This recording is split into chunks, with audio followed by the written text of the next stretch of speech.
लीजिए शुरू करते हैं आज की सभा नमोकार मंत्र से। नमोकार वो चालू कर दो नमोकार।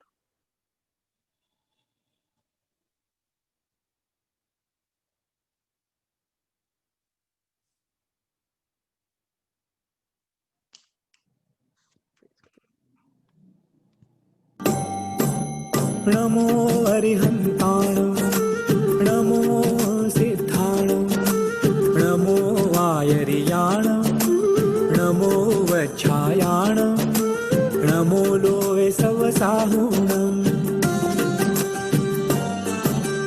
नमो अरिहन्ताणं नमो सिद्धाणं नमो वायरियाणं नमो वच्छायाणं नमो लोवे सवसाहुणम्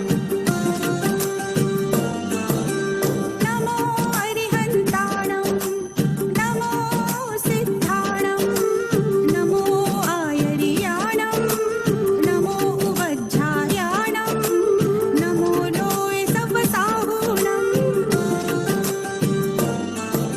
नमो अरिहन्ताणं नमो सिद्धाणं नमो वायरियाणं नमो वच्छायाणं नमो लोवे सवसाहुणम् नमो अरिहन्ताणं नमो सिद्धाणं नमो वायरियाणं नमो वच्छायाणं नमो लोवे सवसाहुणम्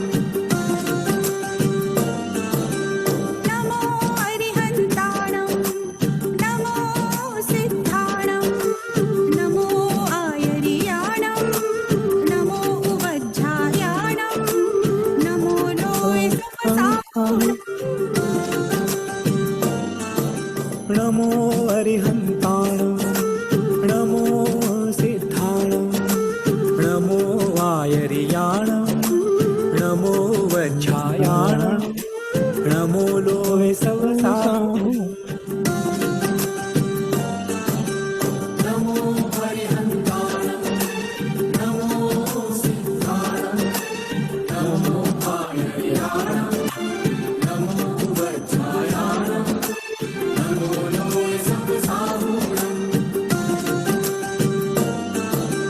नमो अरिहन्ताणं नमो सिद्धाणं नमो आयर्याणं नमो वज्झायाणं नमो लोये सवसाहुणम्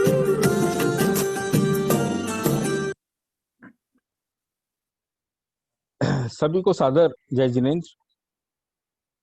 मेरा निवेदन श्री महेंद्र जी सिंघवी हमारे नॉर्दर्न रीजन के सेक्रेटरी साहब से कि वो आएं और सभी का वेलकम करें।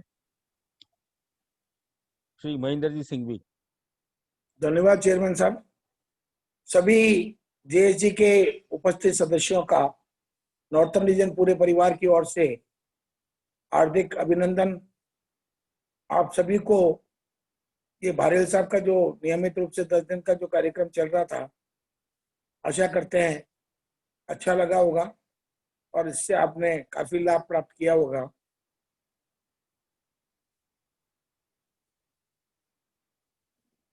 भारेल साहब आगे क्या चेयरमैन साहब? हाँ, आ गए। मैं भारेल साहब का विशेष रूप से धन्यवाद करना चाहूंगा नॉर्थर्न रीजन परिवार की तरफ से कि उन्होंने इतना कीमती समय हमारे सदस्यों के लिए मुहैया करवाया और इतने अच्छे सकारात्मक बातें हमारे तक पहुंचाने का प्रयास कर रहे हैं। मैं निवेदन करूंगा आज का कार्यक्रम प्रारंभ करने के लिए। Thank you welcome. सिंघवी साहब। आप लोगों को आवाज आ रहा है क्या क्लियर? आ रहा है सरिता जी, आ रहे हैं आपको आवाज? अगर आ रहा है तो एक बार थम्स अप कर दीजिए। मेरे को भारेल साहब का एक मैसेज प्राप्त हुआ है। जो भी स्वाध्याय से जुड़ना चाहता है, 15 मिनट, आधा घंटा, 1 घंटा, जो भी सुविधा हो उनको अपनी एक नंबर मैं आपको नोट डाउन करा रहा हूं, प्लीज आप वो नोट डाउन कर लीजिए। 7297973664 मैं अगेन रिपीट कर रहा हूँ आपको, 729797373664 ये पंडित टोडरमल स्मारक ट्रस्ट का नंबर है। आप वहाँ अपनी रिक्वेस्ट डाल दें, बात कर लें वहाँ पे। ये व्हाट्सएप भी नंबर है उनका, आप वहाँ इस नंबर पे संपर्क कर लें और भारिल साहब से आप डायरेक्ट जुड़ जाएंगे और भारिल साहब आपकी पूरी हेल्प करेंगे। एक बार नंबर वापस बोल दे चेयरमैन। 729 जी 79 जी 73 जी 664। Thank you. हाँ, मैं एक बार वापस बाद में शाम लास्ट में अपन और रिपीट कर देंगे। जी और चैट में महेंद्र भी भाई मैं साहब डाल हम इसकी दूंगा। स्लाइड बना देंगे और वो टेलीकास्ट कर देंगे थोड़ी देर में। हाँ ठीक है रवि भैया, thank you. Thank you. Over to SP Bharil sir. Bharil sir को म्यूट कर दो भैया। जी सर, शुरू करें? बिल्कुल सर, बिल्कुल शुरू करें सब? बिल्कुल बिल्कुल सर। हाँ हाँ, बस प्रारंभ करते हैं।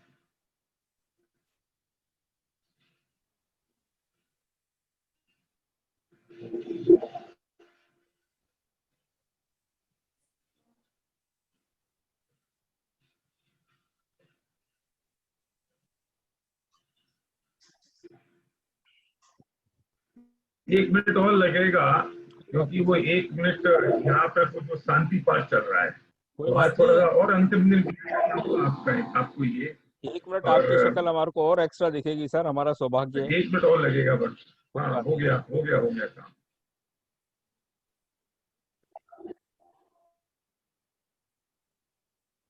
तो हम जैन प्रारंभ साहब, करते आपका हैं। बहुत बहुत स्वागत। बहुत बहुत धन्यवाद। एक नंबर आपके पास स्क्रीन पर आया है, और स्क्रीन पर नहीं, मैंने कुछ आप लोगों को व्हाट्सएप पर दिया और चैट बॉक्स में आया है। और ये जो नंबर है, मेरी आवाज आ रही है ना आपको? बिल्कुल। तो ये जो नंबर आपके पास आया है चैट बॉक्स में, ये वो नंबर है जिस नंबर पे आप एक मैसेज डाल देंगे कि मैं जुड़ना चाहता हूँ, अपना नाम डाल दें, शहर का नाम डाल दें, तो हम आपको एक विशेष ब्रॉडकास्ट ग्रुप तैयार कर देगा टोडरमल स्मारक ऑफिस, और आपको उसमें ऐड कर लेंगे। और हर शनिवार रात को 9 बजे हम जो क्लास शुरू करेंगे उसकी इंफॉर्मेशन आपको मिल जाएगी। क्योंकि एकदम करेक्ट कैसे करेंगे, अगर मैं आप लोग जो कोऑर्डिनेटर हैं एक एक जगह के, एक एक संस्था के, मैं अगर आपसे बात करूंगा तो ऐसे कुछ लोग भी जुड़ रहे हैं जो जिनके कनेक्शन आपके साथ नहीं होंगे। कुछ यूट्यूब पे भी इस नंबर को आपके चैनल पर आप डाल दीजिए। आपको क्या काम करना है, किस नंबर पे डाल देना है कि आई एम इंटरेस्टेड, और अपना नाम डाल दो और अपने शहर का नाम डाल दें। ब्रॉडकास्ट ग्रुप में हम आपको ऐड कर लेंगे, और फिर शनिवार की शाम रात को 9 बजे जो हम एक क्लास शुरू करने वाले हैं, उस क्लास की इन्फॉर्मेशन आपको होगी। नंबर 1। नंबर 2, आप जब इस तरह मैसेज डालेंगे और आप कहेंगे मुझे अब किताबों की लिस्ट भेज दें, कौन कौन सी किताबों से मुझे शुरुआत करनी है, तो आपको वो किताबों की लिस्ट मिल जाएगी। आप कहेंगे मुझे किताब अवेलेबल करा दो, तो ये आपको कोरियर कर देंगे। आपको चाहिए मुझे पीडीएफ कर दो, तो वो आपको पीडीएफ का लिंक दे देंगे, आप वहां से डाउनलोड कर लें। मतलब इस नंबर पे आप जो भी चाहेंगे, हमारे टोडरमल स्मारक की टीम का एक व्यक्ति इसको हैंडल कर रहा होगा नंबर को आपके लिए पर्सनल लेवल पर, और जो आप मैसेज डालेंगे उसका रिस्पॉन्स वो आपको देंगे। अपने जिनवाणी का मतलब वो नहीं है जिसके ऊपर सिर्फ जिनवाणी लिखा है। जिनवाणी का मतलब वो पूरी द्वादशांग वाणी है, भगवान महावीर की आदिनाथ की वाणी है। तो वो कौन कौन से क्रम से कौन कौन सा ग्रंथों का स्वाध्याय करना है, वो सब इंफॉर्मेशन आपको मिल जाएगी एज ए पर्सनल गाइड। और किसी तरह की कोई भी तकलीफ होगी तो वो आपकी मदद करेंगे। और हम शुरुआत करते हैं आज के दिन। ओम नमो नारायण।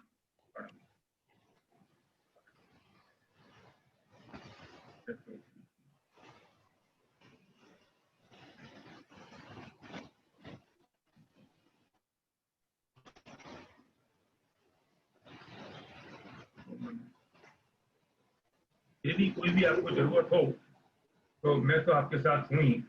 मैं कभी भी किसी सपोर्ट की जरूरत हो तो आप मुझसे कॉन्टेक्ट कर सकते हैं। हम बीच बीच में कुछ और भी चीजें करते रहेंगे, कुछ और इन्फॉर्मेशन भी आपके पास आती रहेंगी। और अगर आपने इस नंबर पे अपने आप को रजिस्टर कर लिया तो कल हमने 10 लक्षण महापर्व का आज अंतिम दिन है, और आज मैं से म्यूट हूँ, इस पर कब से आवाज नहीं आ रही? नवीन सेन जी, मेरी आवाज आपको नहीं आई? अभी भी शुरू हुई क्या आवाज? पहले नहीं आ रही थी? मैंने जो नंबर की बात करी वो आई? आई, ओके। तो आपके चैट बॉक्स में जो नंबर है उस पर आप कर दें, आई एम इंटरेस्टेड, मुझे इंटरेस्ट है स्वाध्याय ग्रुप में जुड़ने के लिए, तो आपको सारी इंफॉर्मेशन, किताबें, साहित्य सब उसमें मिल जाएगा। अब मुद्दा इस बात का है कि कल हमने जो चर्चा, आज अंतिम दिन है हमारा प्रत्यक्ष महापर्व का, आरन चौदस का दिन है, और आज बहुत सारे लोगों ने एकासन किया होगा, बहुत सारे लोगों ने उपवास किए होंगे। आज भगवान की कलश देखने का मौका इस बार नहीं मिला। आपने टीवी पे देख लिया होगा, अपने आप को आपने उसमें ही विजुलाइज कर लिया होगा और आपको लगा होगा कि अभी काम इसी तरीके से संभव है। लेकिन आगे की बात यह है कि अगर हमने तत्व ज्ञान को सही तरीके से जान लिया और समझ लिया, तो ये हम तो समझ ही गए पिछले 10 दिनों में, ये भावों का फल है। हमने 10 दिन में समझ ही लिया कि हमारे विचारों का फल है और हमारे ज्ञान से ही सम्यक दर्शन की प्राप्ति होगी। मैं आज किसी ने व्हाट्सएप ग्रुप पे भेजा था, कोई श्वेतांबर मुनिराज हैं, उनका एक 2-4-5 मिनट की क्लिप थी। उन्होंने शुरू में ये बात कही कि अपने जीवन का लक्ष्य निर्धारित करो, जो बात मैं आपसे पहले दिन कह रहा था कि हमें मोक्ष जाना है, ये नक्की कर लो। तो हमारे जीवन का गोल क्या है? उन्होंने बहुत बढ़िया बात कही, कभी अपने ड्राइंग रूम में बैठ के सोचना कि मेरे जीवन का कितना हिस्सा संपत्ति को इकट्ठे करने में चला गया, संपत्ति के अर्जन करने में मेरे जीवन का कितना हिस्सा चला गया, इस बात को कोई विचार करना। और जो हिस्सा बचा है, इसे मुझे संपत्ति के अर्जन करने में लगाना है या मोक्ष मार्ग में लगाना है।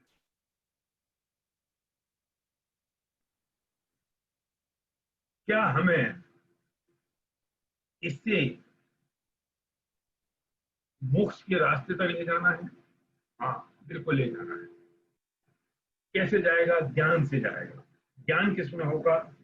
इस बात का ज्ञान होगा कि अपना कौन है और पराया कौन है। इस बात का ज्ञान होगा कि मैं दुख का कारण मुझे क्या है। मुझे एक प्रश्न आया था,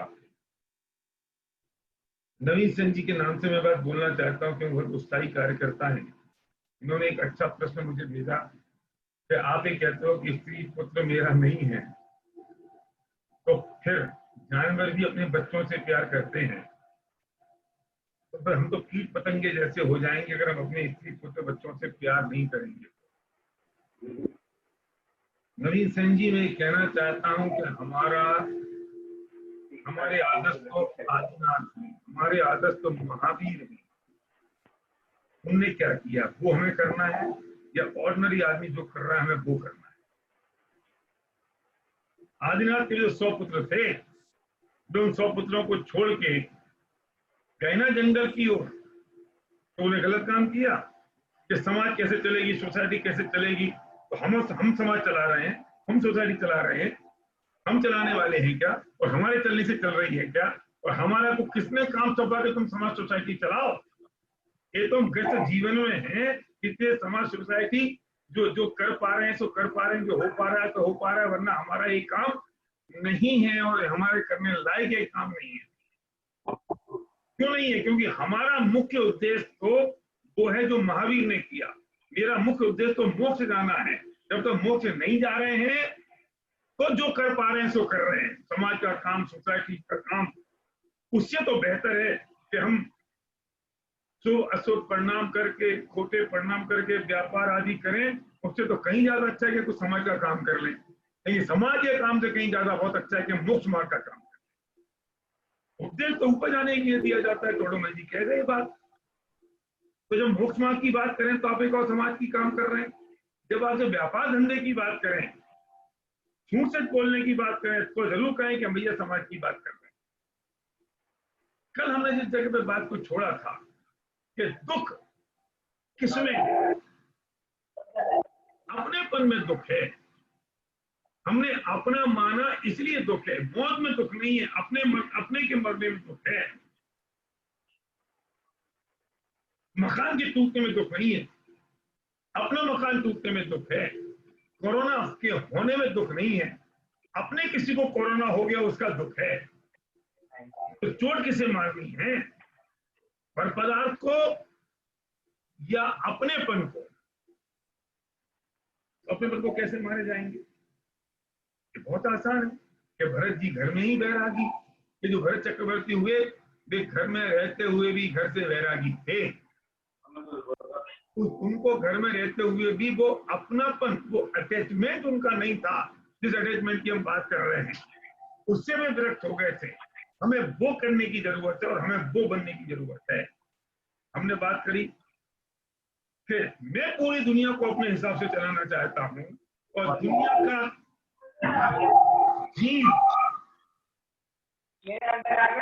चलाना चाहता है, तकलीफ है।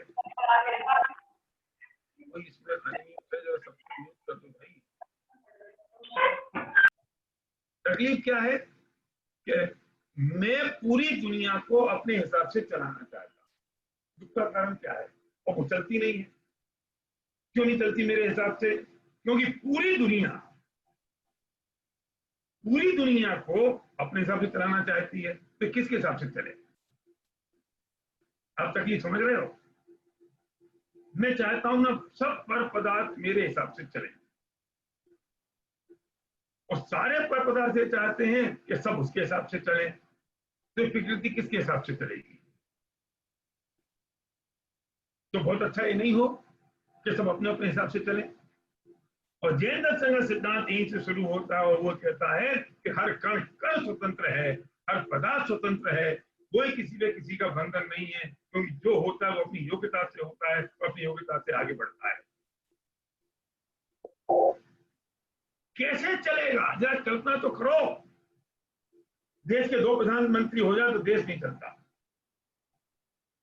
प्रदेश के 2 मुख्यमंत्री हो जाए तो प्रदेश नहीं चलता, और प्रकृति में तुम इतने सारे कंट्रोलर बना दोगे, उनके साथ में प्रकृति चले?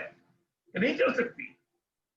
मेरे दुख का कारण यह है कि मैं पूरे विश्व को अपने हिसाब से चलाना चाहता हूं और वो चलता नहीं, इससे मैं दुखी होता हूं। तो सुखी होने का उपाय पता है क्या है? कि जिस तरीके से विश्व चल रहा है उस तरीके से तू वैसा मान ले, तो धरती पे तुझे कोई दुखी नहीं कर पाएगा। ये बदलने की तकलीफ, ये परिवर्तन की तकलीफ मुझे दुख देती है। और अगर परिवर्तन की तकलीफ दूर हो जाए, कि मैं परिवर्तन करने का विकल्प दूर हो जाए, तो मैं सुखी हो जाऊंगा। मेरा अपनापन उससे है जो अपना है नहीं, और मेरी इच्छाएं हैं जो स्वार्थी हैं और क्षणिक हैं। मैं कितना सेल्फिश हो गया, और उसकी वजह से मैं परेशान हो रहा हूं, उसकी वजह से मैं दुखी हो रहा हूं, उसी वजह से मुझे स्ट्रेस हो रहा है, मुझे तनाव हो रहा है। इसलिए कहते हैं कि तुम इस ड्रामे को बंद कर दो। कल हमने शब्द को पकड़ा था, मैं शब्द के आगे चलता हूं। क्या है ड्रामा? कि जो मेरा नहीं है मैं उसे मान रहा हूं अपना। तो ये ड्रामा है कि नहीं? शांति भाई बोलो, क्यों ड्रामा है पहाड़िया जी? इसलिए ड्रामा है क्योंकि जब रामलीला चलती है तो रामलीला ही ड्रामा है। तो रमेश बनता है राम और सुरेश बनता है सीता। तो रमेश राम है कि नहीं? वो राम बनने का ढोंग कर रहा है। और सुरेश सीता है कि नहीं? वो सुरेश जो है वो सीता बनने का नाटक कर रहा है। लेकिन मैं एक प्रश्न पूछता हूं कि जब वो सुरेश सीता का पाठ करता है तो सुरेश अपने आप को सीता मानता है कि अपने आप को सुरेश मानता है?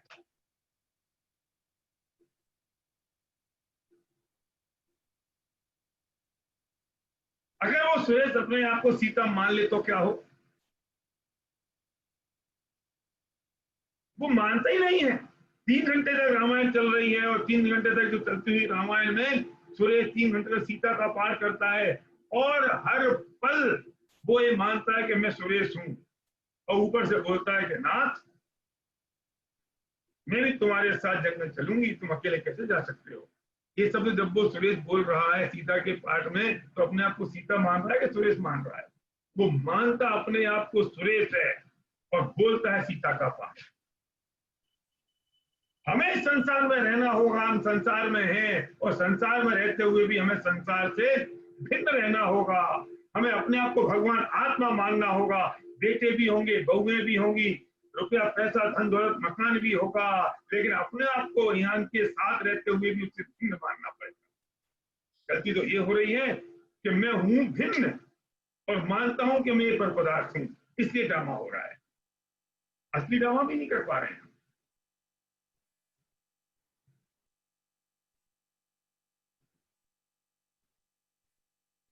सुरेश ये जानता है कि मैं सुरेश हूं और पार सीधा का कर रहा हूं।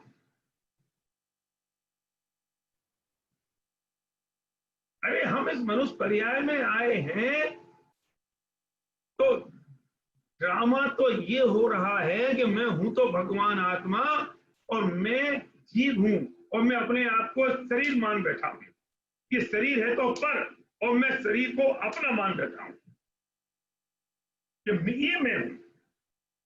ये ठीक कैसे होगा? ज्ञान से ठीक होगा।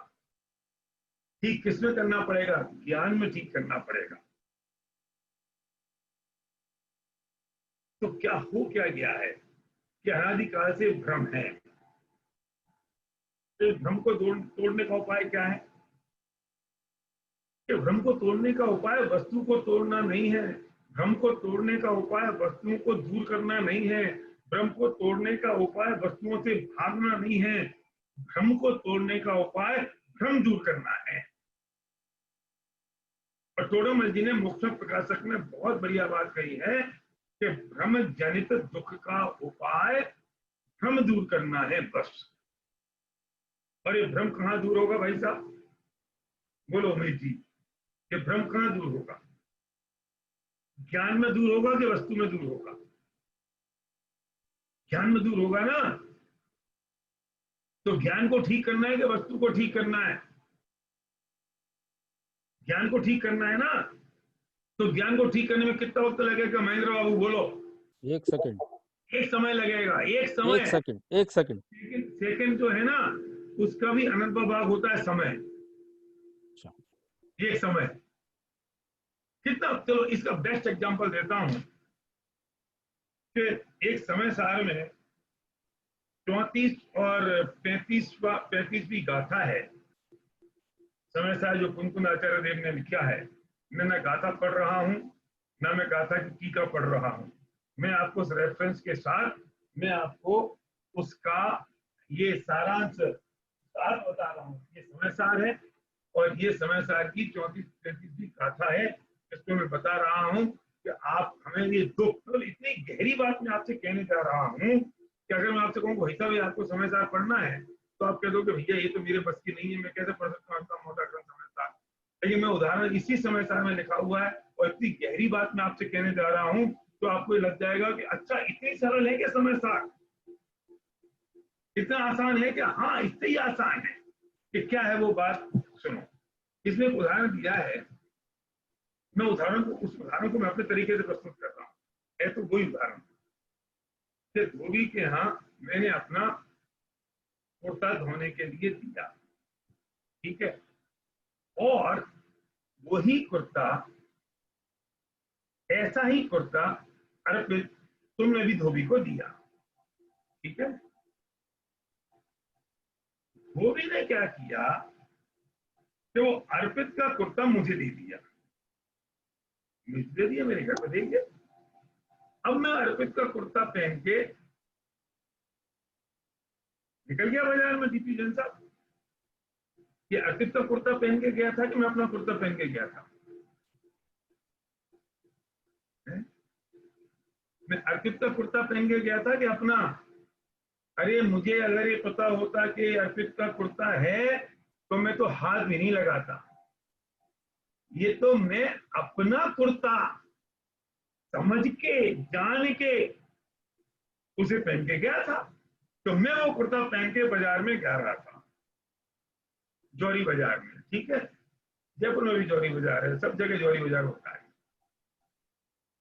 और वहां से अर्पित सामने से आया और मुझसे बोलता है, पंडित जी ये कुत्ता तो मेरा है। पागल हो गए? नहीं, ये मेरा कुत्ता है। पागल है? ये कुत्ता तो मेरा है।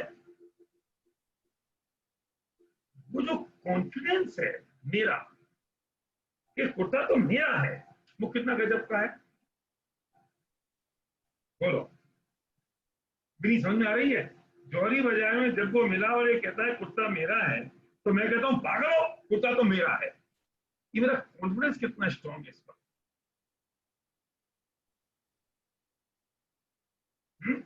क्योंकि मेरी श्रद्धा है, मेरा विश्वास है, मुझे फेथ है कि कुत्ता मेरा ही है।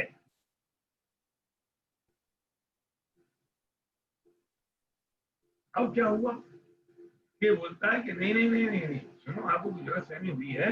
आप एक काम करो, ये जो पीछे है ना, कॉलर के पीछे, यहां पर ये लिखा होगा, जरा देख लो। है? मैंने कहा हाँ, मेरे बारे में तो ऐसे लिखा होगा। तो वहीं खड़े खड़े मैंने इसको ऐसे थोड़ा तिरछा करके ऐसे देखा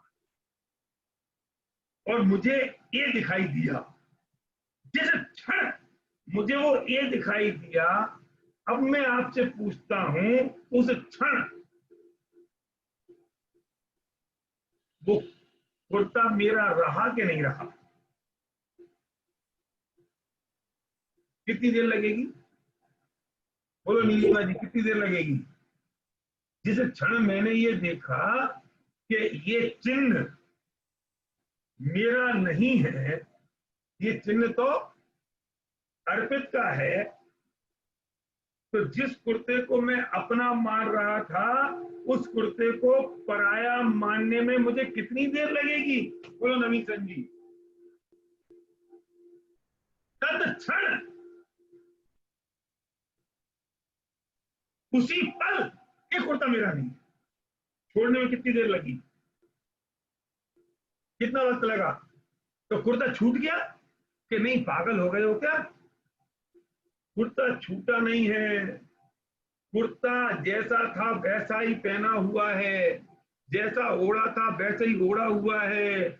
लेकिन ज्ञान में मैं एक समय पहले तक उस कुर्ते को अपना जान रहा था, और जैसे ही मैंने चिन्ह देखे तो अगले समय मैंने उस कुर्ते को पराया जान लिया। जिस कुर्ते में मेरा एकत्व था, ममत्व था, राग जुड़ा हुआ था, जिस कुर्ते में अपनापन था, वो उसी क्षण उससे परायापन हो गया। तो ये जो परायापन हुआ, ये ज्ञान के कारण हुआ, ज्ञान में हुआ, या कुर्ते में हुआ, कुर्ते के कारण हुआ? तो ज्ञान ही इंपॉर्टेंट है ना। तो ये त्याग हुआ कुर्ते का, कुर्ते का त्याग हुआ कि नहीं हुआ? मुझे बताओ कि कुर्ते के त्याग के लिए कुर्ता उतारना जरूरी है या ज्ञान जरूरी है? हो गया त्याग। और ऐसा त्याग हुआ कि जब मैं घर से वो कुर्ता पहन के आया था तो मैं पत्नी ने कह के भेजा था, जरा संभल के पहनना, 2 दिन पहनना पड़ेगा, हो सकता है 3 दिन पहनना पड़े, मौसम अच्छा नहीं है, खुलेगा नहीं, सूखेगा नहीं। तो मैं बड़ा समझ के पहन रहा था, कहीं चलना पड़ जाए, कहीं लग ना जाए, कहीं चलब गड़बड़ ना हो जाए,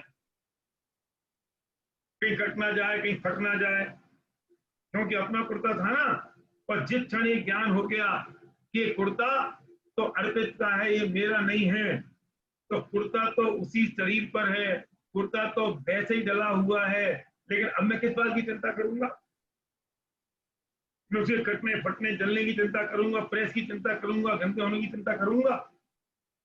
अरे मैं स्ट्रेस में, सुनो बहुत काम की बात कह रहा हूं, मैं स्ट्रेस में और तनाव में तब होता हूं जब मैं चीजों को अपना जानता हूं, जब मैं चीजों को अपना मानता हूं।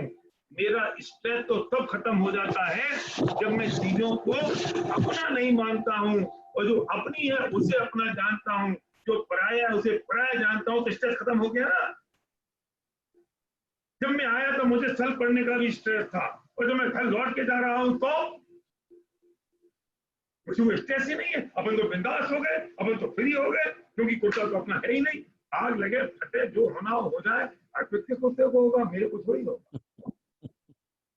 मुझे शरीर का स्ट्रेस इसलिए है क्योंकि शरीर को अपना जानता हूँ, बच्चों का, माँ बाप का, मकान का, रुपया पैसा धन दौलत का स्ट्रेस इसलिए है क्योंकि इसे मैं अपना जानता हूँ। लेकिन जब आचार्य कहते हैं, गुरु समझाते हैं कि तेरा चिन्ह तो भिन्न है और ये उद्गल जड़ का चिन्ह भिन्न है, तू चैतन्य स्वभावी है और ये जड़ स्वभावी है, तुझे सुख दुख का अनुभव होता है, इसे सुख दुख का अनुभव नहीं होता है।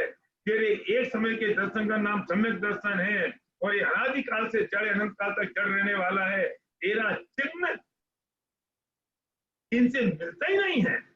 और जिस क्षण इसे ये श्रद्धा होती है, कैसे होगी कि तू मिलान करके देख ले, और जिस क्षण तुझे इसकी श्रद्धा होती है उसी क्षण त्याग हो जाता है कि नहीं। तो दुख कुर्ते में है कि अपनेपन में है, दुख पर वस्तु में है कि अपने पे है। और समय सार में आचार्य कुमकुम कहते हैं कि ज्ञान ही प्रत्याख्यान है, मतलब कि जो प्रत्याख्यान मतलब त्याग, कि जो ज्ञान है ना वही त्याग है, क्योंकि त्याग ज्ञान में करना है, वस्तु में नहीं करना। क्यों भी नहीं, बोलो कितनी सरल बात है कि नहीं है, इतनी आसान बात है ना। इंट्रावीनस इंजेक्शन की तरह चले जाए, इंट्रा मस्कुलर नहीं, इंट्रावीनस, सीधी नसों में, मसल में भी नहीं।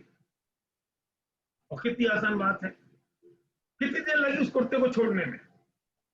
अब सुनो, अभी तो कुर्ता शरीर पे डला हुआ है, बाहर से आने जाने वालों को कुछ पता नहीं चल रहा है, लेकिन मेरे अंदर त्याग का समुद्र उमड़ रहा है। समझ रहे हो? जो अगल बगल चौराहे पे लोग चल रहे हैं, क्या पता चल रहा है कि ये कुर्ता जो पहन के आया था वही कुर्ता पहन के लौट रहा है। लेकिन मेरे से पूछो, जब मैं आया था तो अपना कुर्ता जान के आया, जा रहा हूं तो पराया जान के जा रहा हूं। तो श्रद्धा क्या हुई, श्रद्धा का समय कितना हुआ? देखो बहुत गहरी बात कह रहा हूं और अंतिम दिन कह रहा हूं, जिससे आपको समझ में आ जाएगी। 10 दिन का मेरा ये है तैयारी है आपकी सुनने की और मेरी बताने की। इसे कहते हैं श्रद्धा। किसे? कि इस बात की श्रद्धा होना कि मेरा है या पराया है। इसमें कितना समय लगा कमल जी, बोलो? एक समय। अब चारित्र का मतलब कि कुर्ते को उतार के धो के घड़ी करके वापस अर्पित को देना, वो चारित्र है ना। तो उसमें तो समय लगेगा कि नहीं, उसमें वक्त लगेगा कि नहीं। तो श्रद्धा का काल होता है एक समय का, ज्ञान का काल होता है एक समय का, पर वो चीज चारित्र में आती है धीरे धीरे, भूमिका के अनुसार, समय के अनुसार, अपनी योग्यता के अनुसार। मुझे ये श्रद्धा एक समय में होगी कि ये पर पदार्थ मेरे नहीं है, मैं तो जीव हूं, ये जड़ है, लेकिन वे छूटेंगे अपने समय के अनुसार, वे जाएंगे अपने समय के अनुसार, वे अभी जाने वाले नहीं है। लेकिन वे, तुझे श्रद्धा का सच्ची बैठ गई तो ये पर्वदार रहे चाहे नहीं रहे, इससे कोई फर्क पड़ने वाला नहीं है। इसे कहते हैं कि भरत जी तो घर में ही बैरागी, कि हो नहीं हो नहीं हो, ये कुर्ता शरीर पर पड़ा हो, क्या फर्क पड़ता है। हो सकता है कि 2 दिन तक मुझे उतारने का समय ना मिले, मैं अर्पित से कहूँ अर्पित अभी 2 दिन तक मैं नहीं दे पाऊंगा, क्योंकि मेरे पास एक ही जूड़ा कुर्ता है, दूसरा है नहीं। अब मैं घर जाऊंगा 2 दिन बाद, उसके बाद तुम्हें दे पाऊंगा क्या? कोई बात नहीं साहब, आपने एक्सेप्ट कर लिया ना कि आपका नहीं है, अब मुझे लेने की जल्दी नहीं है, देते रहना जब देना हो। क्यों? उसे भी पता है कि इनको अगर ये पता लग गया कि इनका नहीं है तो आज ही तो कल आ जाएगा। मुझे अगर ये श्रद्धा हो गई कि पदार्थ मेरे नहीं है, इन्हें छोड़ने की जल्दी नहीं है, ये तो छूट जाएंगे अपने समय के हिसाब से। और तुझे अगर पता लग गया तेरे नहीं है तो तेरा तनाव, तेरा स्ट्रेस, तेरी तकलीफ और परेशानी तो अभी समाप्त हो गया।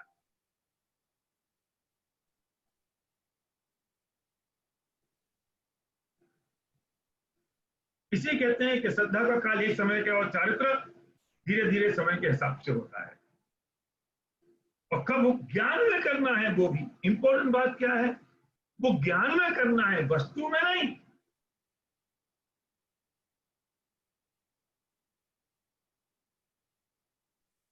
वस्तु में बदलाव की जरूरत नहीं है,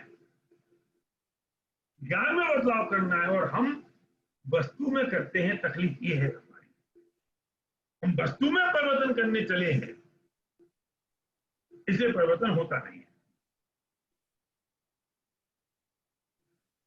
अब अर्पित भी इतना तो नालायक नहीं है कि मेरे से सड़क पे खड़े होकर कह दे भाई साहब जी उतार के दे दो, क्यों साहब, है ना? कैसे उतार देगा? इसलिए चौथे गुणस्थान में सम्यक्त के काल में दूसरे बाहर से देखने वालों को जीव की परिणति में कोई फर्क नहीं दिखता है, लेकिन उससे पूछो उसके अंदर तो शांति की धारा बह रही है। बाहर से देखने वालों को तो कोई परिवर्तन नजर नहीं आएगा कि जैसे कुर्ता 1 मिनट पहले पहना था वैसे ही कुर्ता 1 मिनट बाद पहना हुआ है, लेकिन इस आदमी से पूछो इसके अंदर तो कितना उथल पुथल हो रही है, कितनी शांति की धारा बह रही है कि जिस कुर्ते को अपना माना था वो कुर्ता इसे समझ में आएगा कि मेरा अपना। चौथे गुणस्थान बढ़ते समय दृष्टि को कुछ पता ही नहीं चलेगा बाहर से देखने पर उसकी अनंत श्रद्धा पलट गई है। उसकी श्रद्धा जो मिथ्या थी वो सम्यक में परिवर्तित हो गई है। शांति भाई, अब पहचान करो कि समय दृष्टि है कि मिथ्या दृष्टि है। कर लो पहचान, कैसे करोगे? कर ही नहीं सकते हो, और उसे बताने की जरूरत नहीं है। अब वो मैं क्या पूरे गांव को बताता फिरूं, अरे सुनो रे सुनो ये कुर्ता मेरा नहीं है, सुनो रे सुनो ये कुर्ता मेरा नहीं है, कि मैं बताता फिरूं? सुनो, हल्ला बे मचाते हैं जो तमाशा करते हैं, उन्हें हल्ला मचाने की जरूरत नहीं है। जो शांत हैं, गंभीर हैं, समझ गए हैं, मैं थोड़ी हल्ला मचाता फिरूंगा कुर्ता मेरा नहीं है। अंदर में समझ लिया, जान लिया, और अंदर में भेद विज्ञान हो गया, और मेरा काम तो हो गया।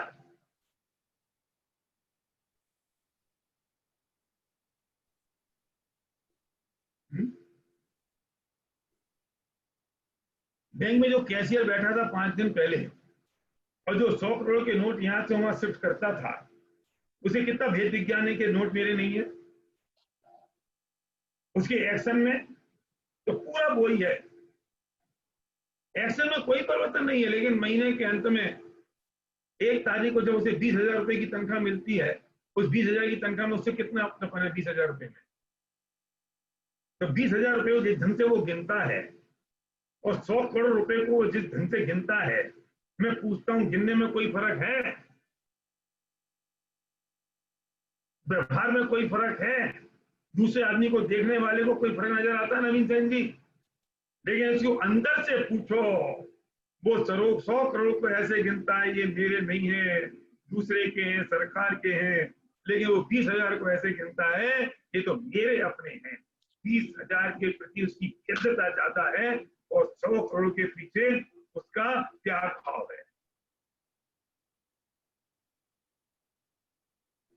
वो त्याग का भाव वो मुझे करना है, और वो त्याग का भाव अगर मेरा हो गया, वो त्याग की प्रवृत्ति मेरी हो गई, तो फिर मुझे कौन दुखी करने वाला है?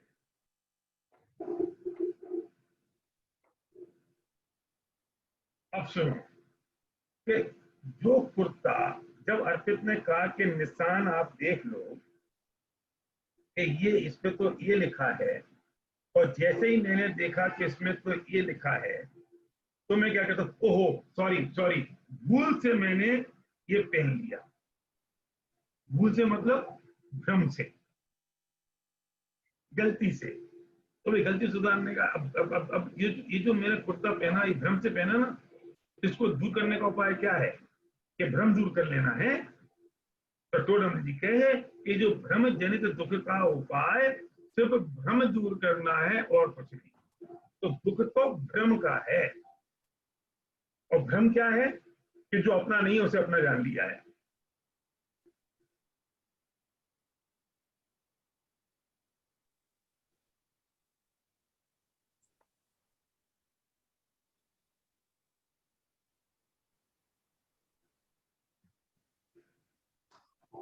मैं ऐसे ही एक दिन कोई बात समझा रहा था, ऐसी वर्कशॉप कर रहा था माइंड पावर के ऊपर रायपुर में, छत्तीसगढ़ में। तो एक आदमी खड़ा हो गया, सर मुझे एक बात कहनी है। मैंने कहा बोल दीजिए। बोले नक्सली एरिया है और मैं रात को 2 बजे, साधन मुझे मिला नहीं, बसें बंद हो गई, तो मैं जंगल पार कर रहा था, रात को 2 बज गए थे और सुनसान सड़क थी, सर्दियों के दिन थे, घना जंगल था, मेरी हालत तो पतली थी, पर मैं चलता जा रहा था, हनुमान चालीसा पढ़ता हुआ जा रहा था। वैसा था वो। तो सामने से मुझे दिखाई दिया कि भालू आ गया और मेरी तो पजामा गीला हो गया, मुझे तो पसीना आ गया। ये वो भालू था जो जंगली भालू होता है। ये हमने जो भालू देखे ना जयपुर आगरा के रोड पर, ये तो मरे मराए होते हैं बेचारे, ये कोई भालू थोड़ी होते हैं, सर्कस के शेर जैसे होते हैं। असली भालू तो लंबा चौड़ा इतना, मतलब आदमी पर चढ़ जाए तो आदमी निपट गया। भालू दिख गया, तो मुझे जैसे ही भालू दिखा तो मेरी हालत खराब। अब मैंने सोचा मैं आगे गया ये खा जाएगा, पीछे गया तो मुझे दौड़ के पकड़ लेगा, मैं खड़ा रहा तो मुझे छोड़ेगा नहीं। तो उसमें किन करते हुए विमूढ़ हो गया कि मैं करूं क्या, मुझे कुछ समझ नहीं आ रहा। लेकिन फिर मैंने कहा कि भैया चलो राम का नाम लो तो चलते चलो, और मैं धीरे धीरे धीरे आंख बंद करके चलता रहा। जो होगा सो हो जाएगा, राम के नाम के साथ जाएंगे, जो होगा वो हो जाएगा। और जैसे ही मैं 10 कदम आगे गया और मैंने धीरे से चुपचाप पीछे मुड़ के देखा तो वो तो पत्थर की शिला थी, वो पत्थर की शिला थी, भालू नहीं था। तो मैंने कहा ओह। मैं पूछता हूं, जब वो डर रहा था तो भालू से डर रहा था या भालू के भ्रम से डर रहा था?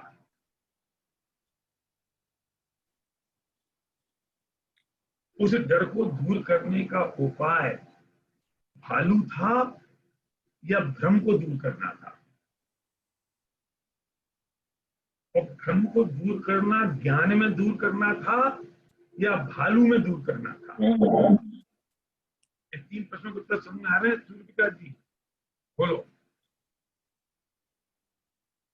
डर भालू का था या भालू के भ्रम का था? वो डर भालू में ठीक करना था या ज्ञान में ठीक करना था? ज्ञान में ठीक करना था। और ज्ञान अपनी स्वतंत्र क्रिया है या परतंत्र क्रिया है? स्वतंत्र क्रिया है।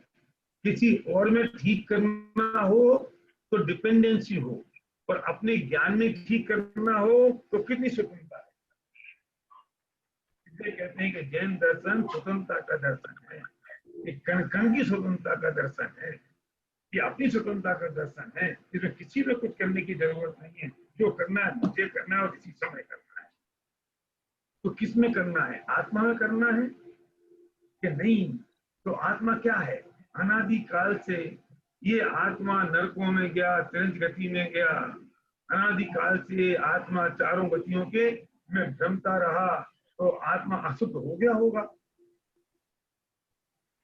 आत्मा मैला हो गया होगा, तो आत्मा को शुद्ध करने की जरूरत होगी, आत्मा को पवित्र करने की जरूरत होगी। क्यों? वे चारों गतियों में घूमता भ्रमता आत्मा को मट मैला अशुद्ध हो गया होगा। नवीन सिंह जी, कैसे शुद्ध करें इसे?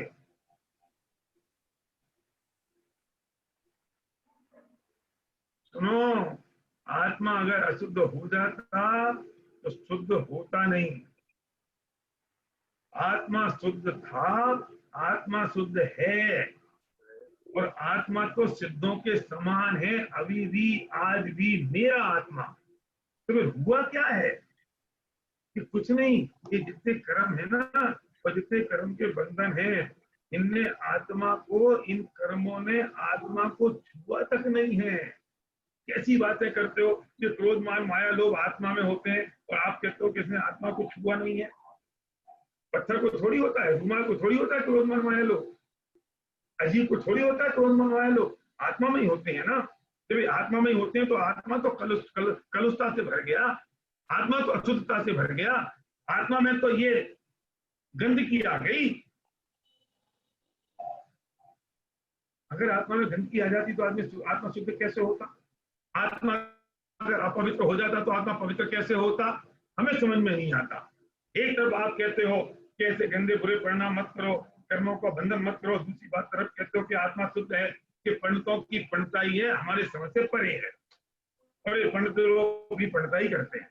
कभी कहते हैं शुद्ध है, कभी कहते हैं अशुद्ध है, कभी कहते हैं कि तू नरकों में निगोद में गया है तो कितना पवित्र हो गया है, कभी कहते हैं क्रोधमान माया लोग करते हो, ऐसे बुरे विचार चिंतन आते हैं तो तुम्हारे में कितनी अपवित्रता है, इसे पवित्रता करो। फिर कभी कहते हो तो तू तो बिल्कुल पवित्र है, तू सिद्धों के समान है, तेरा स्वरूप सिद्धों के जैसा है। कि क्या है, क्या चक्कर? ये बड़ा कंफ्यूजिंग नहीं है? हम समझ नहीं पाते पंडितों की पंडिताई, और फिर हम लोग छोड़ देते हैं कि जाने दो यार, अब इनको जो समझ में आए पंडित लोग कर ले, हमें तो समझ में नहीं आता, खाओ पियो और मौज करो। भैया बात तो सच्ची ऐसी है, कैसे है बता दूं, सुन लो।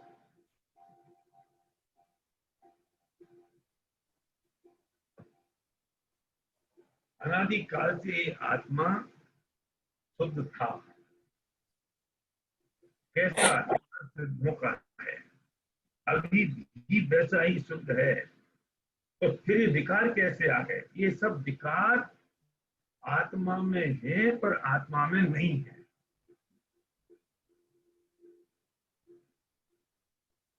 ये चक्कर समझ नहीं आ, आत्मा में और आत्मा में नहीं है। आत्मा में होते हैं पर आत्मा से भिन्न होते हैं, नहीं समझ में आ रहा है। मैं समझा देता हूं, अब अंत के 10 मिनट बचे हैं, 15 मिनट, इसमें समझ में आ जाएगी ये बात। जयपुर में राज मंदिर है ना भैया, तो हम एक बार राज मंदिर में पिक्चर देखने गए, पिक्चर हॉल में, और उससे मेरा सौभाग्य था, बाबूलाल जी साहब के दुर्भाग्य था, मुझे पता नहीं है, लेकिन मैं तो आराम से पिक्चर देखने बैठा हुआ था, और मेरे बगल में एक सज्जन आ गए, बिल्कुल धोती पहने हुए, पैर में जूतियां पहने हुए, और उनने जीवन में कोई पिक्चर नहीं देखी थी, और पहली बार पिक्चर थिएटर में आए, अकेले आए और मेरे बगल में आके बैठ गए, पहली बार। अब पिक्चर चल रही थी, और दुर्भाग्य ये रहा कि पिक्चर का समय था 6 बजे और भाई साहब पहुंचे 6:15 बजे। पिक्चर चालू हो गई थी, पिक्चर चल रही थी, हम बैठे थे। इतनी देर में एक बाढ़ का सीन आया, और बिल्कुल बाढ़ आ गई, पानी बह रहा है, चीख रहे हैं, चिल्ला रहे हैं, कॉपियां बह रही हैं, लोग तराई हो रही है, लोग रो रहे हैं बच्चे, और उस बुजुर्ग ने मेरा जोर से हाथ पकड़ा, चलो। मैंने कहा कहाँ चले? बोले देखो बारिश आ रही है, पानी आ रहा है, अभी सिर पे आ जाएगा, लोग रो रहे हैं, परेशान हो रहे हैं, चलो यहाँ से। बाबूजी रुक जाओ, ये बाढ़ नहीं है। बोले बाढ़ नहीं है, पागल हो गए हो, सामने दिख तो रही है बाढ़, रुक तो जाओ। मैंने समझा ही रहता थी, वो सीन चला गया। थोड़ी देर शांति रही, पिक्चर बड़ी क्रिटिकल थी, पिक्चर बड़ी एक्साइटिंग थी।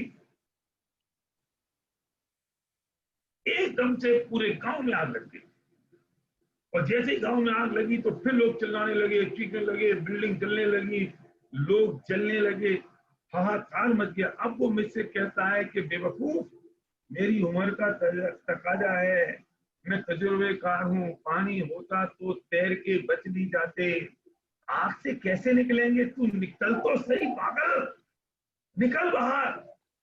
अब मैं उससे कहता हूँ कि ये आग नहीं है। वो कहता है आग नहीं है, मूर्ख है, ये आग नहीं है, क्या है ये? मैं उससे कह रहा हूँ आग नहीं है। वो कहता है आग है। मैं तो हाँ आग है पर आग नहीं है। तू एक बात बोल, आग है कि नहीं है? आग है पर आग नहीं है। कैसे समझाएं उसको? एसपी जैन साहब आप बोलो, आप समझदार आदमी, सबसे ज्यादा पढ़े लिखे हो, आपके पास ले आए उनको समझाने, आपको हंसी आ रही है फंसा तो मैं था, तो मेरी निकली थी उस दिन। क्यों बोलो भैया, पदम दादा बोलो, क्या करें, कैसे समझाएं उसको, आए आपके पास समझाने के लिए पदम जी, कि भैया समझा दो इसे, कैसे समझाएं।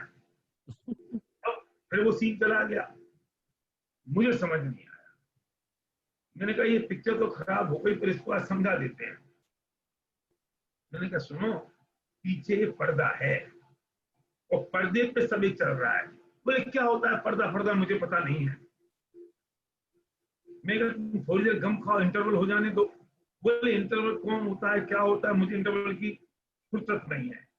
तो मैंने कहा तू चल। अब मैं उसका हाथ पकड़ के ले गया, हरीश भाई, मैं उसका हाथ पकड़ के ले गया कहाँ, जहां वो जो प्रोजेक्टर चल रहा था वहां, उस मशीन में से मैंने कहा भैया तू थोड़ी देर के लिए, एक समय मात्र के लिए प्रोजेक्टर को रोक दे, मैं भले आदमी को पर्दा दिखा दूं। उसने मेरी बात मान ली और उसने एक समय के लिए जैसी प्रोजेक्टर को रोका तो सामने से धवल निर्मल उज्जवल सफेद पर्दा दिखाई दिया। मैंने उससे कहा देख, जो आग चल रही थी वो इस पर्दे पर थी, जो बारिश हो रही थी इस पर्दे पर हो रही थी। और सुनो बाबूजी, कि 50 साल से दिन में 3 बार 3-3 घंटे के शो इस पर्दे पर हो रहे हैं। कभी आग आती है तो कभी बारिश होती है तो कभी इंस्ट्रूमेंट कलर आते हैं, तो कभी आग से वो पर्दा जला नहीं, पानी से बाढ़ से वो पर्दा कभी गला नहीं, इंस्ट्रूमेंट कलर से उस पर्दे पे कभी धब्बे पड़े नहीं, और वो पर्दा तो बिल्कुल धवल निर्मल उज्जवल जैसा 50 साल पहले था वैसे ही आज है।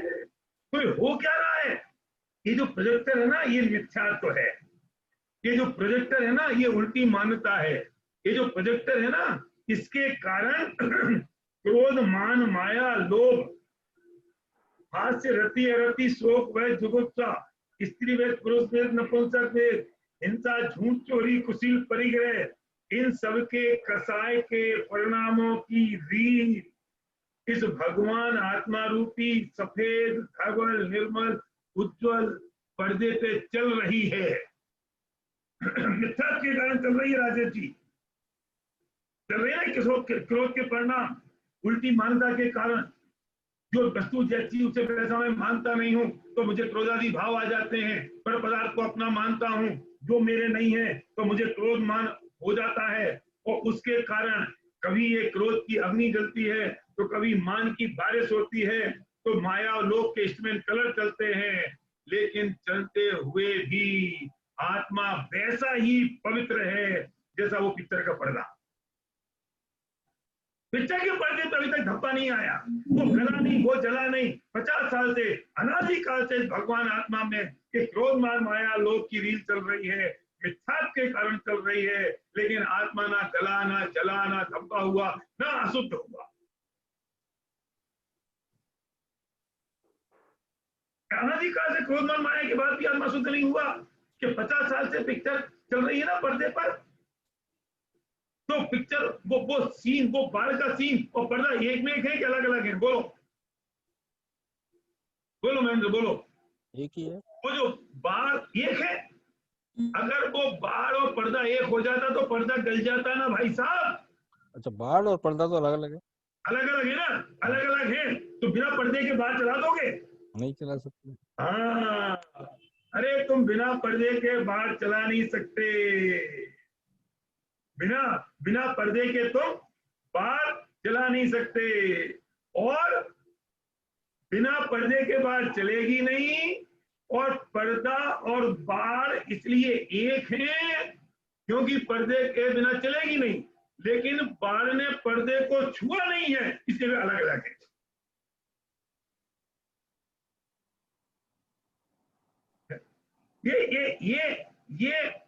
ये लकड़ी पत्थर में क्रोध के परिणाम नहीं होते हैं, होते तो आत्मा में ही हैं। इसलिए वो आत्मा और वे एक हैं, लेकिन क्रोध से आत्मा अशुद्ध हुआ नहीं है, इसलिए क्रोध और आत्मा अलग अलग है। कितने अलग हैं? अनादिकाल से चल रहा है। अगर अशुद्ध हो जाते तो साफ कैसे होते? अगर बाहर से पर्दा गल जाता, आग से जल जाता, बाहर से गल जाता, तो ठीक कैसे होता? धब्बे पड़ गए होते। इसकी तो आत्मा की अनुभूति कैसे होगी? बोलो दीपी जैन साहब।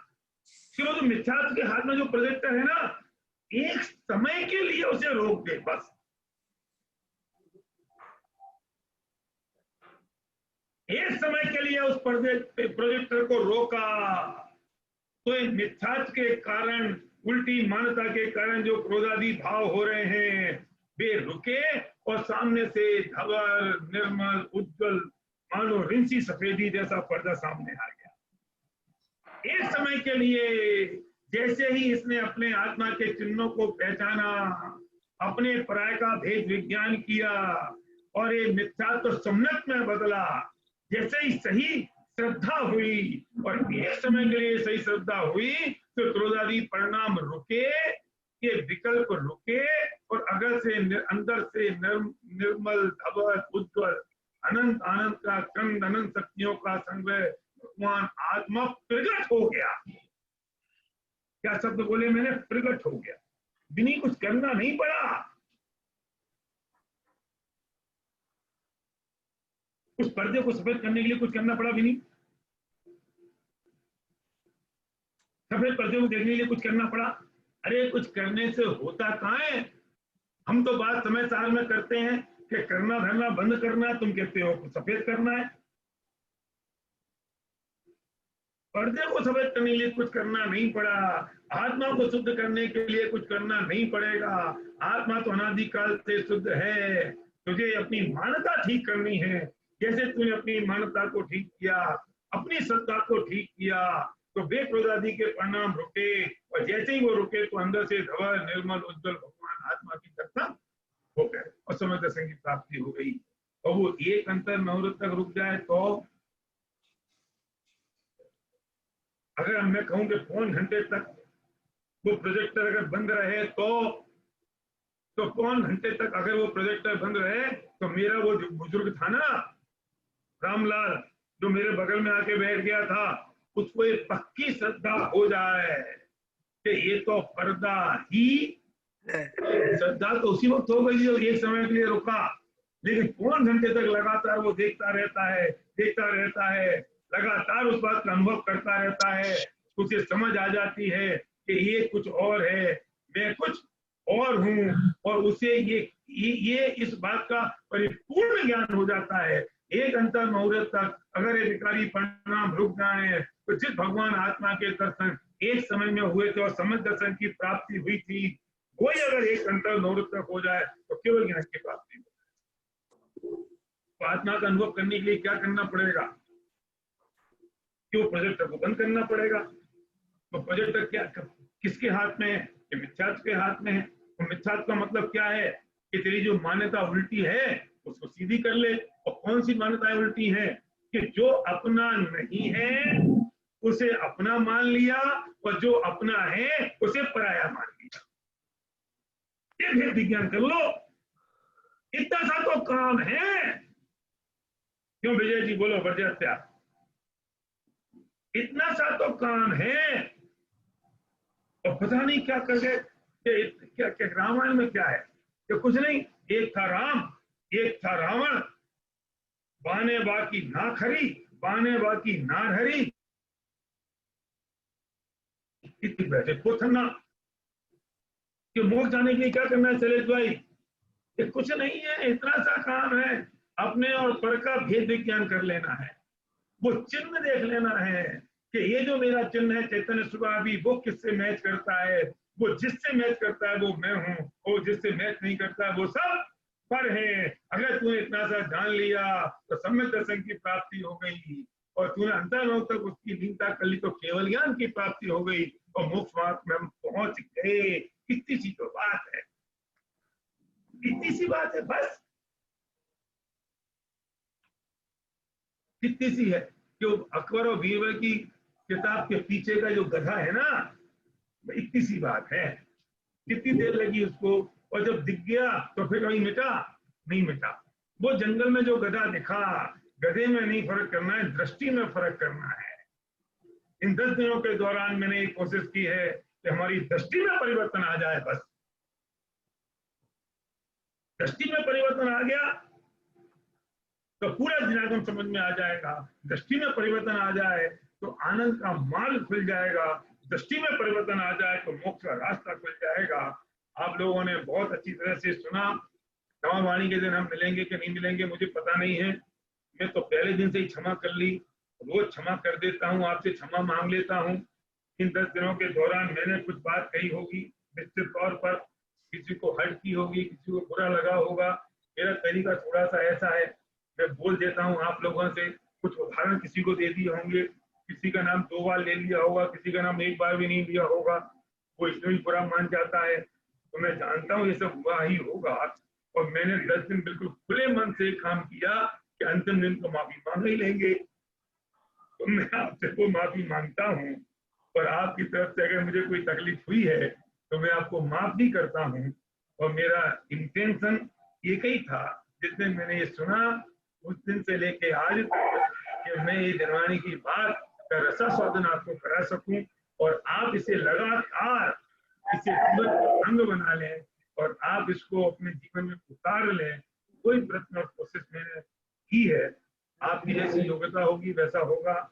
मैंने कुछ किया नहीं, ऐसे होने की योग्यता थी, होता चला गया। उसका अहम मान मुझे कुछ बिल्कुल नहीं है। अगर मेरी बात से कुछ निमित्त बनता है तो शायद आपका कल्याण होना निश्चित था इसलिए हुआ है, और नहीं बनता है तो आपका कल्याण होना नहीं है इसलिए नहीं बनता है। और जो नंबर आपको दिया है उसमें मैसेज डाल दें, वो मैसेज नंबर आपको चैट बॉक्स में डाल दिए गए हैं, आप देख लें, उस पर आप हाय हेलो जय जैन कर लें। जो चीज चाहेंगे वो आपको मिल जाएगी, शायद से मिल जाएगा। क्योंकि मैं एक ही बात कहता हूँ कि हमने 10 दिन कुछ किया तो इसे क्लोज तो करें। 10 दिन हो गए, आज अनंत चौदस हो गई, कल से सब बिल्कुल छुट्टी हो गई, हाय हाय निपट गए, अब क्या करें? अगर थोड़ी रुचि भी लग गई तो क्या करें? आगे बढ़ना है तो क्या करें? वो मार्ग मैंने खोला है, वो रास्ता मैंने आपको बताया है, और आपको बहुत बहुत धन्यवाद। यहाँ बहुत सारे लोग कुछ मुझे तारीफ के पुल बांध रहे हैं, आपको बहुत धन्यवाद। ये सब तारीफ आपने की तो बहुत धन्यवाद। और ये सब तारीफ सुन के मुझे कोई अहंकार ना हो जाए, इसे बहुत गहराई से पढ़ भी नहीं रहा हूँ। आपके भी मेरी आवाज काबिल तारीफ है। ये सिर्फ खटेबाज जैसी आवाज है मेरी कि मैं अगर 2 लाइन गा लूं तो लोग चले जाए, लेकिन फिर भी मैं कोशिश करता हूँ। तो बहुत बहुत धन्यवाद। ये तीनों जन सोशल ग्रुप, महासमिति और महिला मंडल बम्बई।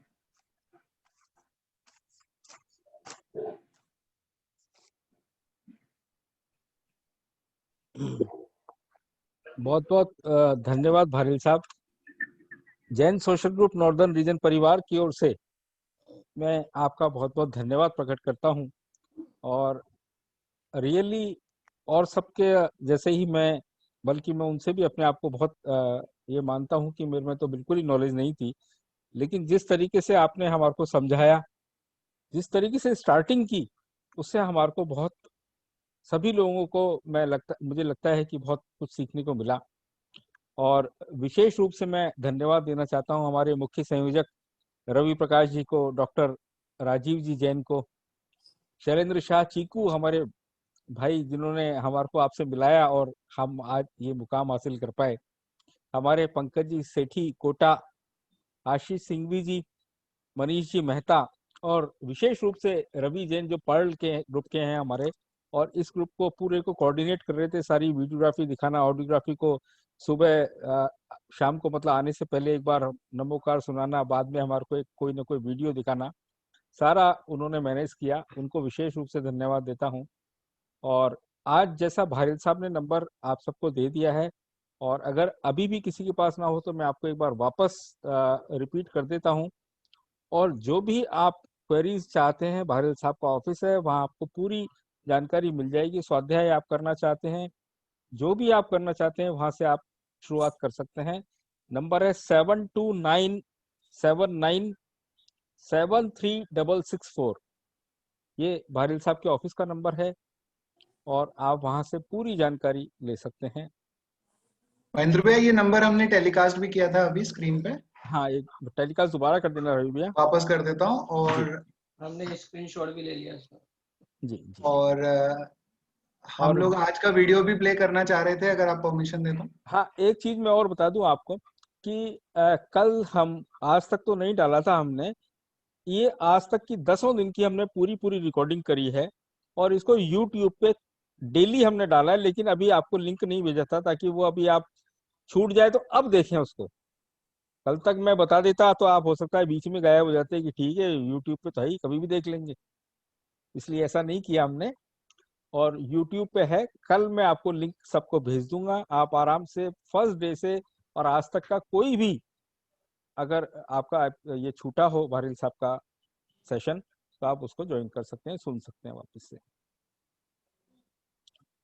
किसी की और कोई क्वेरी हो, कुछ बात हो तो अभी भारिल साहब अपने साथ हैं, आप अभी शेयर कर सकते हैं। भारिल साहब 5 मिनट हमारे और रिक्वेस्ट बताएं, बिल्कुल। कोई भी कुछ जानकारी क्वेरी कुछ हो किसी के मन में। सीएस जैन साहब, आप रोज आ रहे हैं, कुछ भी आपने हमारे को आज तक मार्गदर्शन नहीं दिया। सीएस जैन साहब हमारे फॉर्मर चेयरमैन है, डेली हमारे को सानिध्य दे रहे हैं, सूर्य प्रकाश जी भी और सीएस जैन साहब भी। नहीं, मैं तो सुनने का काम ज्यादा कर रहा हूँ। जो भारिल साहब ने बताया कि भाई अपने अंदर से चीजों को निकालो, मैं को समझो कि है क्या असलियत में, उसको समझने का प्रयास कर रहा हूँ बनिस्बत अपनी बात कहने के। जी जी। रवि प्रकाश जी, आप कुछ कहना चाहेंगे? हमारे चीफ कोऑर्डिनेटर रवि प्रकाश जी।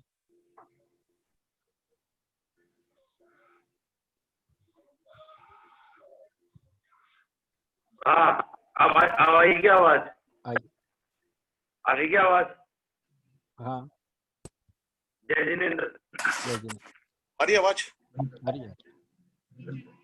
हाँ, रवि जी एक मिनट, सूर्य प्रकाश जी बोल रहे हैं कुछ, एक सेकेंड। हाँ सूर्य प्रकाश जी आप बोले। जय जिनेन्द्र सभी को। सुधार प्रकाश जी, भारिल साहब से मेरा परिचय बहुत पुराना, इनकी शैली, इनका तरीका मैं भलीभांति परिचित हूँ। बहुत अच्छा आपका वक्तव्य शैली है और मैं तो मुरीद रहा हूँ इनका, भगवान की दया से। मेरे पिताजी भी जो थे वो टोडर स्मारक से जुड़े हुए थे और इनसे भी मैं जुड़ा हुआ हूँ। और आगे भी अब जो इन्होंने बताया है, स्वाध्याय वाली जो चीज है वो प्रारंभ करना चाहता हूँ उनके सानिध्य में, वो शीघ्र प्रारंभ कर दूंगा। इनका मार्गदर्शन लेता रहूंगा, इनसे बात करता रहूंगा। और सबसे बड़ी बात मैं यही चाहूंगा कि अभी आप सब लोगों से इस क्षमावणी के ऊपर खासतौर से सिद्धार्थ प्रकाश भारिल साहब से कि मैं भी क्षमा याचना करता हूँ आपसे, यदि कोई गलती हुई हो मेरे से तो उसके लिए मैं हृदय से क्षमा प्रार्थी हूँ। और आपका जो प्रयास रहा है वो अविस्मरणीय, अनुकरणीय है। हम लोग प्रयास करेंगे पूरा अपने जीवन में उसको ढालने के लिए, उतारने के लिए। रवि प्रकाश जी। हाँ, मैं कह रहा हूँ हमने भारिल साहब का नाम बहुत सुना है और हमारे एक मित्र थे, मैं न्यू इंडिया इंश्योरेंस कंपनी में हूँ, अजित तोतुका जी काफी भक्त रहे हैं, आपने देखा हो तो काफी हमेशा चर्चा करते रहे हैं।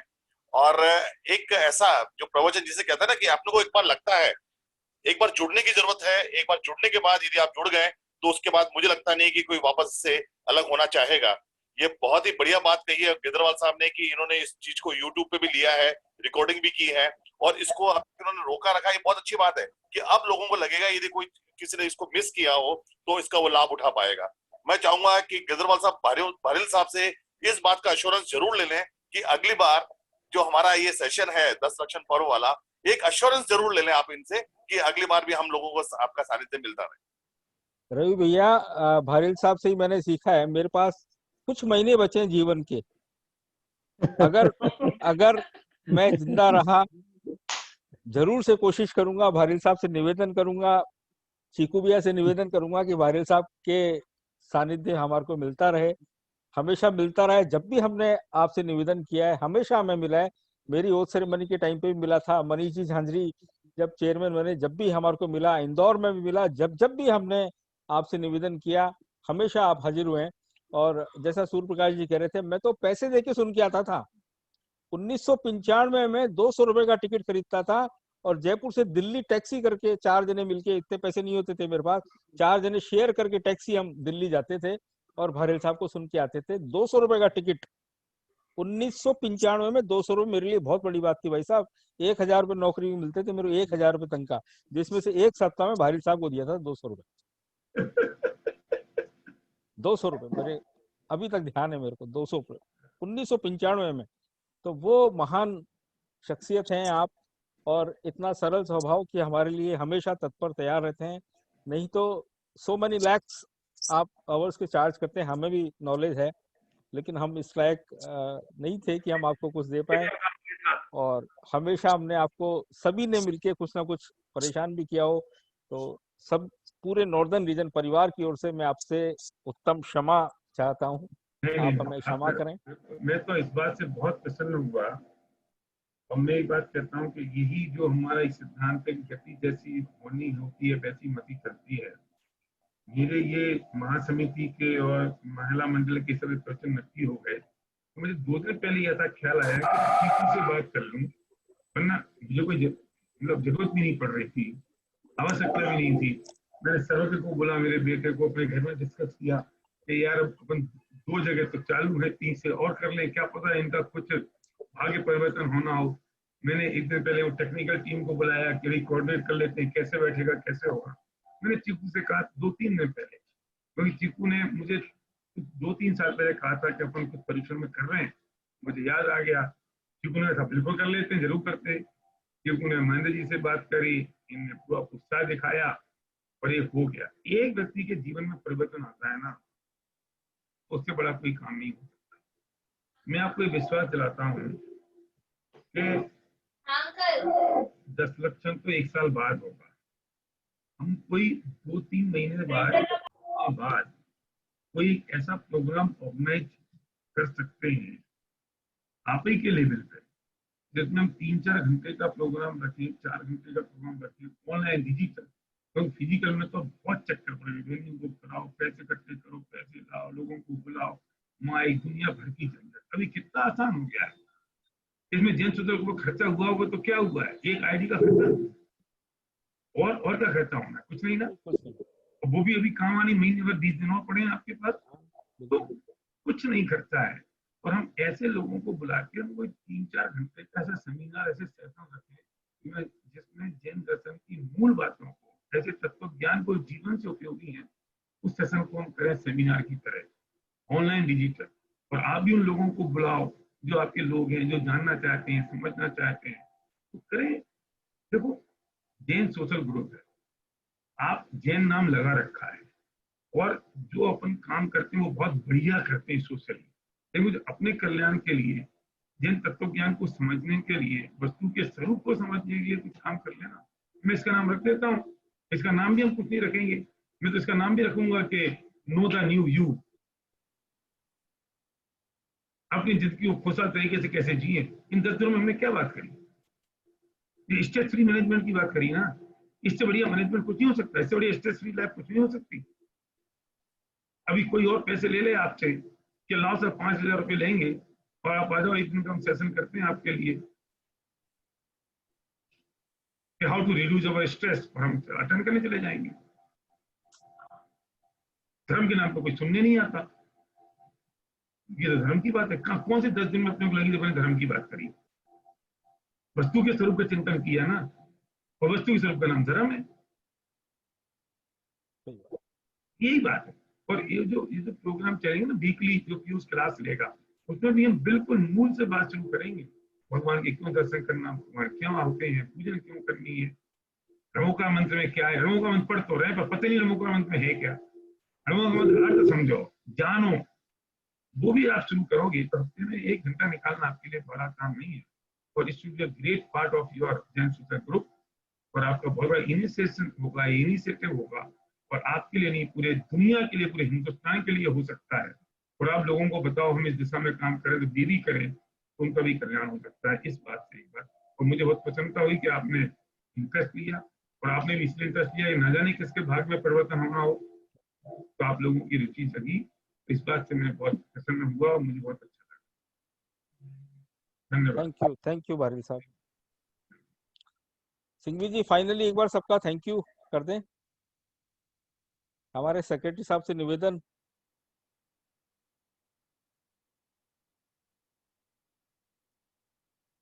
सिंघवी जी म्यूट करो। हाँ हाँ, मंच आपने मेरे को दिया, इसके लिए आपका धन्यवाद कर दूं। yes, sir. सभी जैन सोशल ग्रुप के उपस्थित सदस्यों का भी विशेष रूप से नॉर्थन रीजन परिवार की ओर से आभार व्यक्त करना चाहूंगा। और मुख्य रूप से जो हमारे मुख्य संयोजक रवि जी, डॉक्टर राजीव जैन, पल ग्रुप के रवि जी जैन, जिनके कोऑर्डिनेशन से पूरी व्यवस्थाएं चली, नॉर्थन रीजन के सभी पदाधिकारी और हमारे चेयरमैन साहब का विशेष आभार व्यक्त करना चाहूंगा। चिकू भाई साहब का भी करना चाहूंगा कि जिनके अथक प्रयासों से ये संभव हो सका, इतने ज्ञान की बातें हमारे ग्रुप के सदस्यों तक पहुंचा सकें।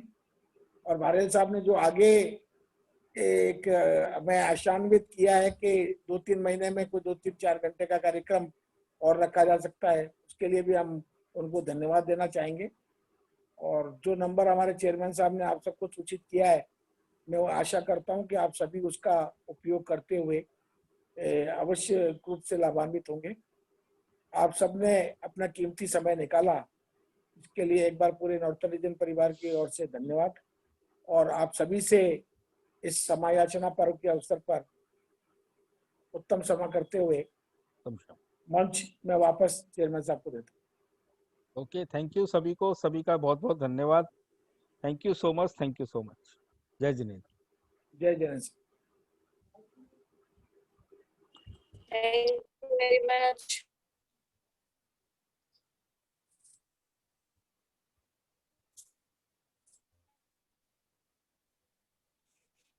हरेश भैया, हरेश भैया, हरेश भैया,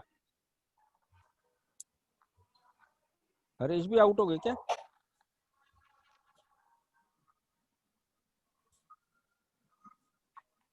गए।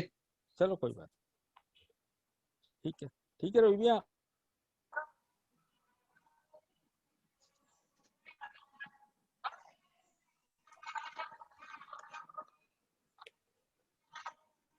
चलो।